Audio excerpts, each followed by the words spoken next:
जय हिंद प्यारे साथियों। आप सभी का विमल क्लासेस सिविल सर्विसेज के एजुकेशनल फाउंडेशन में स्वागत है। तो आइए प्यारे साथियों, आज के इस वीडियो लेक्चर में हम लोग बात करेंगे दिल्ली पुलिस कांस्टेबल का जो एग्ज़ाम होने वाला है 14 नवंबर से, उसी के लिए जो जीएस का पोर्शन है जहां इतिहास से प्रश्न पूछे जाते हैं। तो उसी इतिहास को देखते हुए विगत वर्षों का एनालिसिस करने के बाद में प्रैक्टिस सेट तैयार किया गया है। तो उन्हीं प्रश्नों की हम लोग जो है चर्चा करेंगे इस लेक्चर में, जो कि हमारा पार्ट 1 रहने वाला है और प्रैक्टिस सेट 1 है, जो कि इतिहास विषय से रहा है केवल। ऐसे ही बाकी के जो विषय हैं जीएस पोर्शन में, भूगोल, अर्थव्यवस्था, विज्ञान, कला संस्कृति, तो सभी विषयों के भी प्रैक्टिस सेट आपको अलग से करवाए जाएंगे। तो आज का ये प्रैक्टिस सेट 1 है और जिसमें हम लोग अलग अलग प्रश्नों की चर्चा करेंगे डिटेल में। तो देखिए, पहला प्रश्न दिया गया है इसमें कि हड़प्पा के लोगों की सामाजिक पद्धति थी। जो हड़प्पा के लोग थे उनकी सामाजिक पद्धति क्या थी? ऑप्शन ए है उचित समतावादी, सेकंड है दास श्रमिक आधारित, थर्ड है वर्ण आधारित और फोर्थ है जाति आधारित। तो आप लोगों ने पढ़ा है और काफ़ी बार पढ़ाया भी गया है कि जो हड़प्पा के लोग थे उनकी जो सामाजिक पद्धति थी उसको लेकर के एक अलग ही विचार रहा है। वैसे ये प्रश्न जो है देखो काफ़ी विवाद रहे हैं विद्वानों को लेकर के, लेकिन मैंने बताया कि विवाद का विषय रहा है और ये प्रश्न भी एक विवाद का विषय है। फिर भी अगर हड़प्पा वासी जो लोग थे वो वाणिज्य की ओर अधिक आकर्षक थे, जो वाणिज्य हुआ करता था उसकी ओर बहुत ज़्यादा आकर्षित थे, और इसलिए ऐसा माना जाता है कि हड़प्पा सभ्यता का शासन वाणिज्य वर्ग के हाथ में था। किसके हाथ में था? वाणिज्य वर्ग के हाथ में। तो राइट आंसर बन जाएगा इसका जो है उचित समतावादी। क्या थे? उचित समतावादी थे। तो राइट आंसर बन जाएगा इसका option number A. Next question देखिए, इसमें कहा है कि हड़प्पा कालीन स्थल रोपड़ या पंजाब किस नदी के किनारे पर स्थित था? Option A Chenab, second Sutlej, third Sindhu, fourth Ravi. याद रखिएगा, देखिए रूपनगर जो था वो एक अति प्राचीन स्थल है और इस नगर का इतिहास देखोगे तो सिंधु घाटी की जो सभ्यता है वहां तक देखा जा सकता है। तो जो रूपनगर था वो सतलज के दक्षिणी किनारे पे बसा हुआ था, और जो सतलज नदी थी उस सतलज नदी के किनारे अगर देखोगे दूसरी किनारे ओर, तो वहां शिवालिक के पहाड़ थे। क्या थे? शिवालिक के पहाड़ थे। तो राइट आंसर बन जाएगा इसका ऑप्शन नंबर बी, सतलज। ये कौन सी नदी के किनारे पर स्थित थे? सतलज नदी के किनारे पर स्थित थे। ठीक है, तो correct answer option number B हो जाएगा। नेक्स्ट क्वेश्चन देखिए,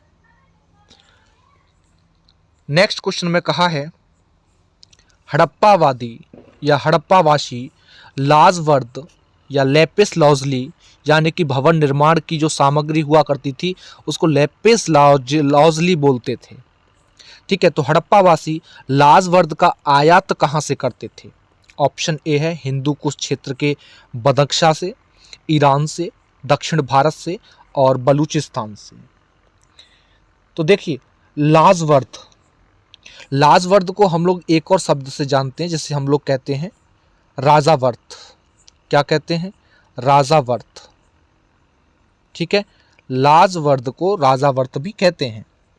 लेपिस लॉजली ये क्या है? एक मूल्यवान जो लेपिस लॉजली है, जो भवन निर्माण की जो सामग्री हुआ करती थी, ये इसको कहते हैं, हम लोग कह सकते हैं जो लेपिस लॉजली था ये बहुत ही कीमती या मूल्यवान नीले रंग का पत्थर हुआ करता था, जो कि प्राचीन काल से अपने सुंदर नीले रंग के लिए पसंद किया जाता था लोगों के द्वारा।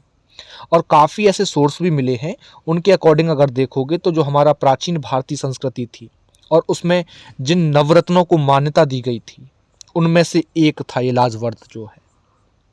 तो अफगानिस्तान में एक जगह पड़ती है बदख्शा जो प्रांत है, उसमें क्या था, जो कोकचा नदी है और कोकचा नदी की जो वादी है उसमें लाजवर्द की सर ए संग नामक, कौन सी? सर ए संग, याद रखिएगा, सर ए संग। ये सर ए संग नाम की क्या थी? एक खान थी, लगभग 3000 से 4000 ईसा पूर्व, और तभी से ये मतलब के प्रचलन में थी। और यहाँ पास के जो सोरतुगी नाम का एक स्थान था, उस पर जो है सिंधु घाटी सभ्यता की एक व्यापारिक बस्ती भी मिली है, जिसके जरिए सिंधु घाटी सभ्यता के लोगों तक लाजवर्द पहुंचाया जाता था। तो लाजवर्द के कुछ स्रोत जो हैं सुदूर पूर्व में देखोगे तो साइबेरिया की जो बाइकल झील है उसके पास भी मिले हैं। ठीक है, तो ये कहाँ से, तो मैंने आप लोगों को भी बताया। इसका जो राइट आंसर होगा ऑप्शन नंबर ए हो जाएगा। ठीक है, हिंदू कुश का जो क्षेत्र है उसके बदख्शा से इसको प्राप्त या आयात किया जाता था। ऑप्शन नंबर ए इसका करेक्ट आंसर हो जाएगा। अगला क्वेश्चन, आर्य शब्द का शाब्दिक अर्थ है वीर या योद्धा, श्रेष्ठ या कुलीन, यज्ञकर्ता या पुरोहित या विद्वान। तो सबने पढ़ा है इस चीज़ को कि आर्य शब्द का जो मतलब होता है वो श्रेष्ठ होता है या फिर कुलीन होता है। तो ऑप्शन नंबर 20 का राइट आंसर हो जाएगा।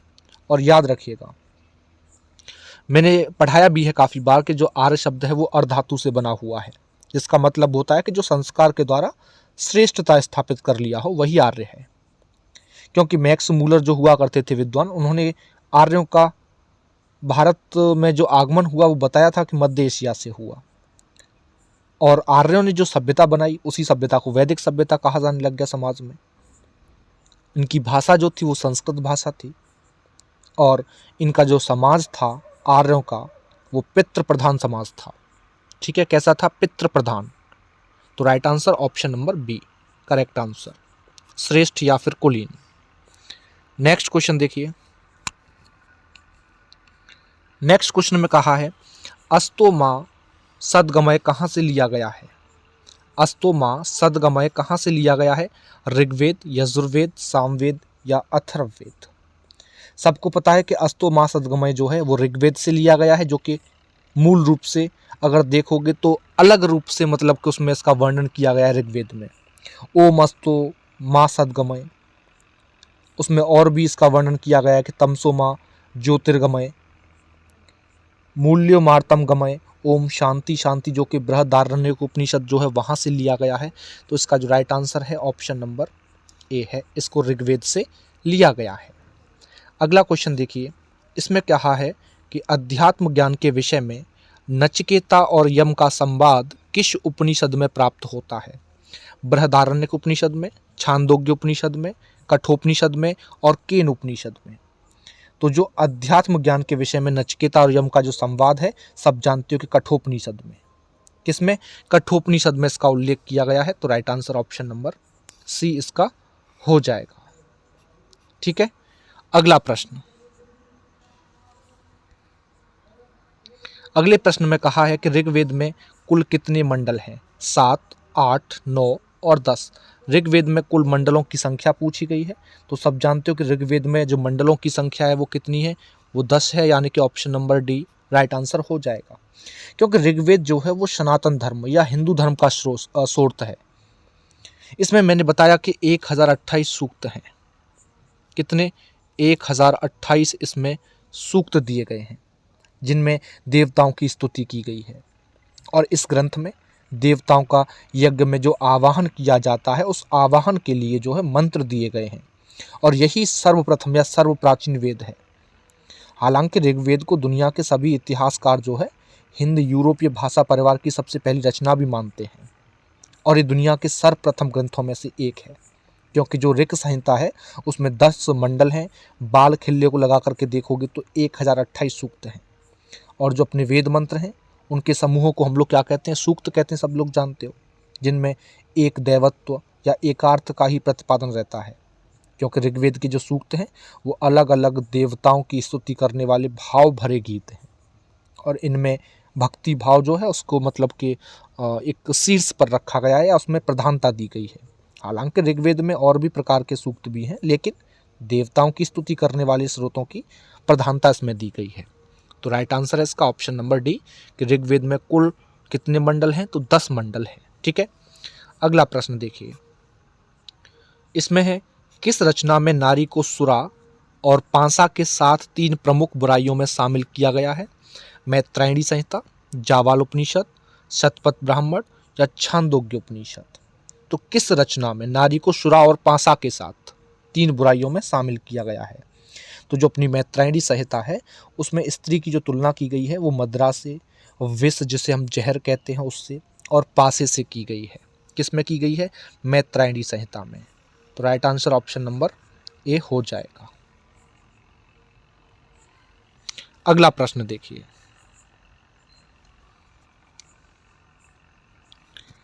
अगले प्रश्न में कहा है ऋग्वेद में निम्नांकित किन नदियों का उल्लेख अफगानिस्तान के साथ साथ या अफगानिस्तान के साथ आर्यों के संबंध का सूचक है?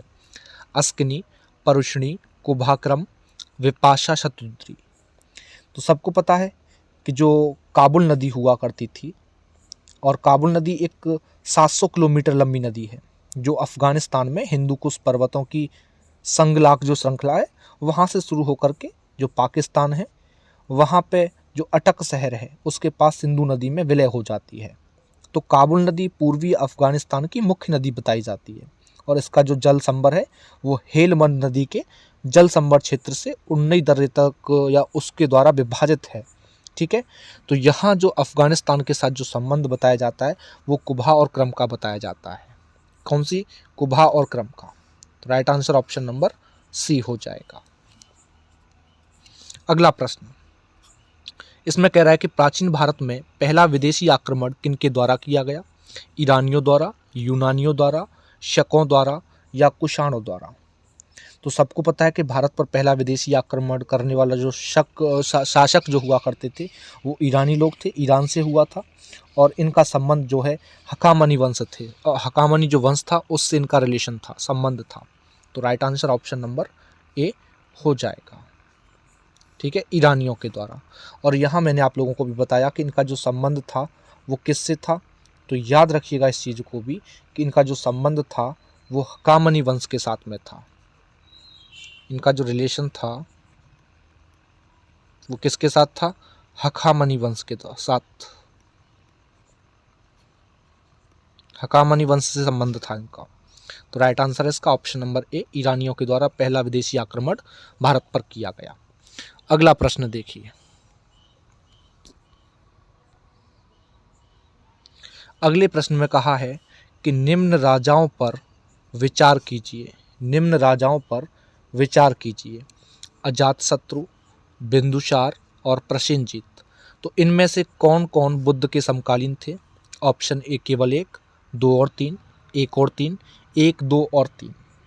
तो देखिए प्रसेनजीत, जो प्रसेनजीत 3rd नंबर पर है,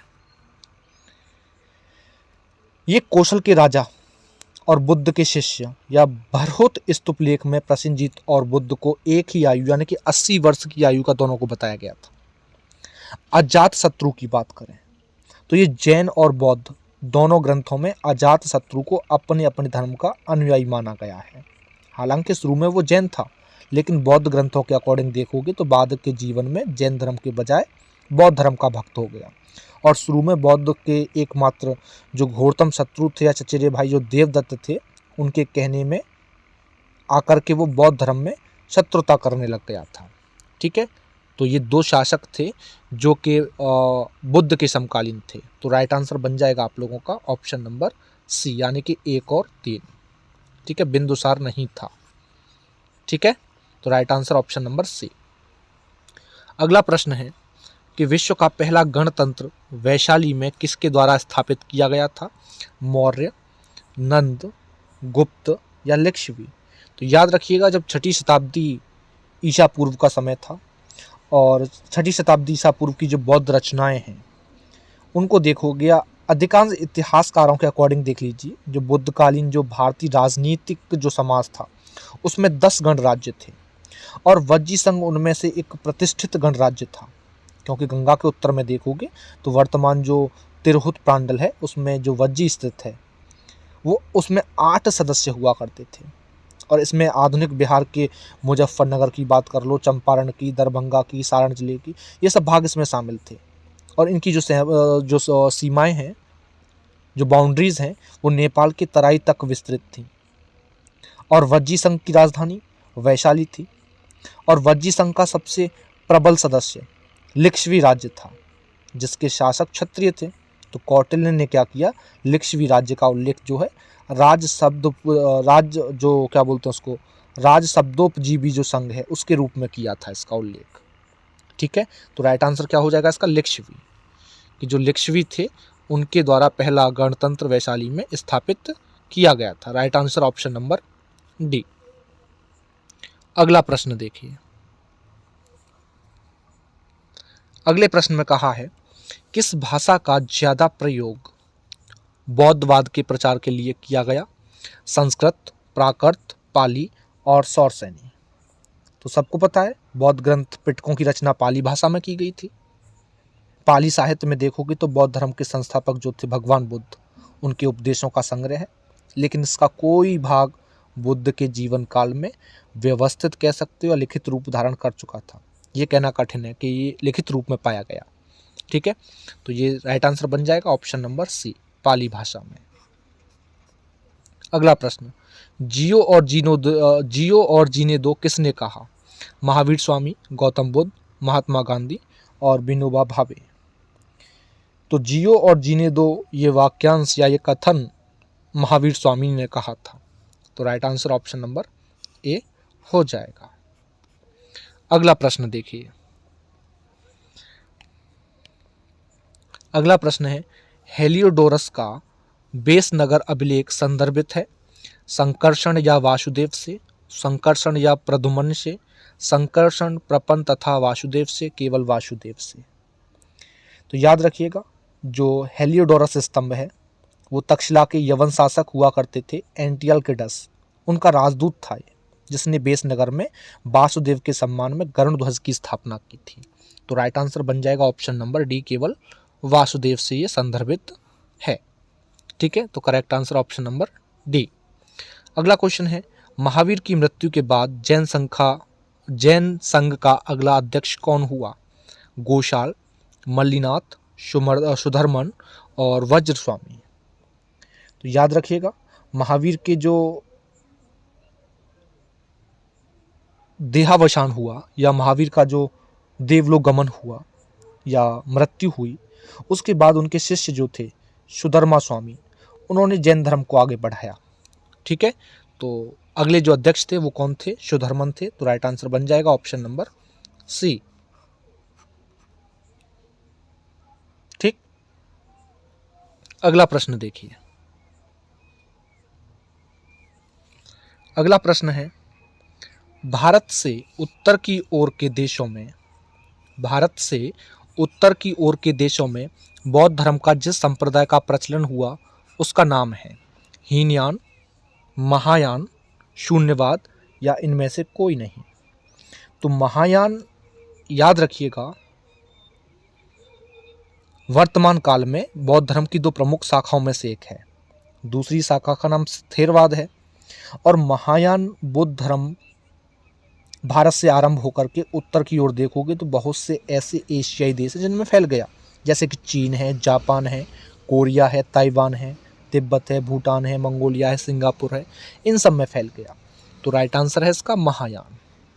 ठीक है, महायान।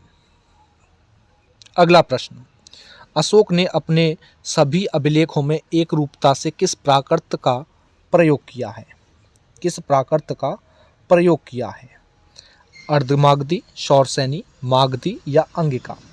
देखिए जो मागधी है ऑप्शन नंबर सी इसका करेक्ट आंसर होगा वैसे तो, और फिर भी इसको समझ लीजिए कि जो मागधी है वो उस प्राकृत का नाम है जो प्राचीन काल में मगध यानी कि जो दक्षिण बिहार है या मगध प्रदेश में प्रचलित थी। और इस भाषा के उल्लेख में अगर देखोगे तो महावीर और बुद्ध के काल से मिलते हैं। इस भाषा के उल्लेख जो है महावीर और बुद्ध के काल दोनों में मिलते हैं, क्योंकि जैन आगमों के अकॉर्डिंग देखोगे तो तीर्थंकर महावीर का उपदेश इसी भाषा में या उसी के रूपांतर जो अर्धमागधी प्राकृत भाषा थी उसमें होता था।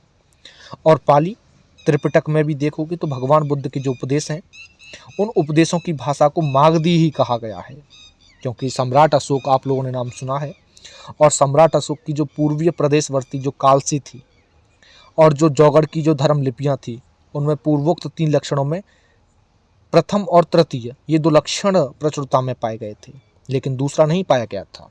तो इसका जो राइट आंसर बनेगा ऑप्शन नंबर सी बनेगा, मागधी। अगला प्रश्न, अगले प्रश्न में कह रहा है कि निम्नलिखित में किस मौर्य राजा ने दक्कन की विजय प्राप्त की? दक्कन की विजय प्राप्त की मौर्य राजा ने, अशोक, चंद्रगुप्त, बिंदुसार और कुणाल। तो देखिए, प्रथम मौर्य शासक चंद्रगुप्त मौर्य जो हुआ करते थे, उन्होंने दक्कन की विजय की। शायद देखोगे तो यूनानी लेखक जस्टिन जो थे, एक विद्वान हुए लेखक, यूनानी लेखक थे जस्टिन, उन्होंने ऐसा लिखा था कि चंद्रगुप्त मौर्य ने अपनी 6 लाख सेना को लेकर के समस्त भारत को रौंद दिया। ये जस्टिन ने कही थी बात जो है। तो विजय किसने प्राप्त की? जो मौर्य शासक थे चंद्रगुप्त मौर्य, उन्होंने। तो राइट आंसर बन जाएगा ऑप्शन नंबर बी, इसका करेक्ट आंसर हो जाएगा। अगला प्रश्न, निम्नलिखित वक्तव्यों में कौन सा एक वक्तव्य अशोक के प्रस्तर स्तंभों के बारे में गलत है? इन पर बढ़िया पॉलिश है, ये अखंड है, स्तंभों का सेफ्ट सुंडाकार है और ये स्थापत्य संरचना के भाग हैं। तो याद रखिएगा, ये स्थापत्य संरचना के भाग हैं, ये बिल्कुल गलत है। ठीक है, तो राइट आंसर बन जाएगा ऑप्शन नंबर डी कि ये स्थापत्य संरचना के भाग हैं, बिल्कुल गलत है। ठीक है, अगला प्रश्न देखिए,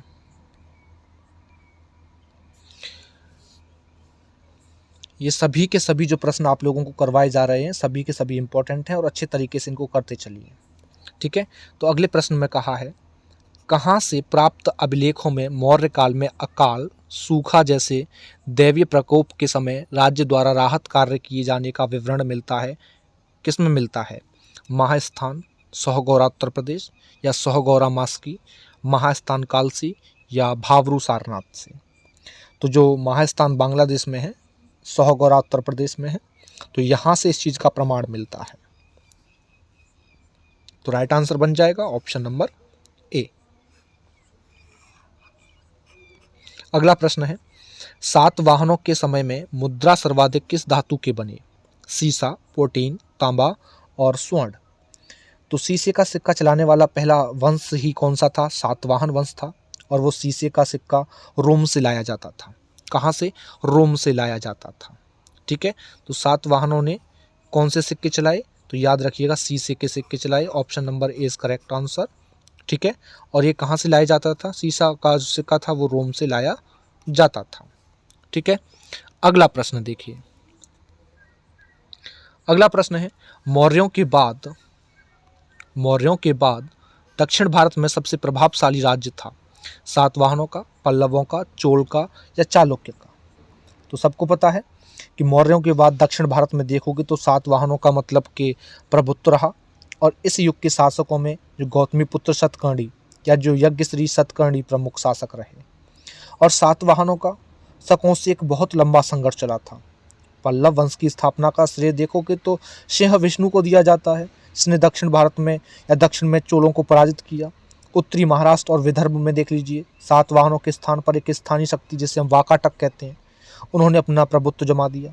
वाकाटकों के बाद चालुक्य सत्ता में आ गए। तो इस तरीके से चलता रहा। तो मौर्यों के बाद जो दक्षिण भारत में प्रभावशाली राज्य बना वो सातवाहनों का बना। तो right answer option number A बन जाएगा। ठीक है, अगला प्रश्न, निम्न में से किस स्थान को पेरिप्लस ऑफ द इरीथियन सी में पोर्ट के नाम से भी संबोधित किया गया है? बेरीगाजा, अरिकामेट, बारबेरिकम और इनमें से कोई नहीं।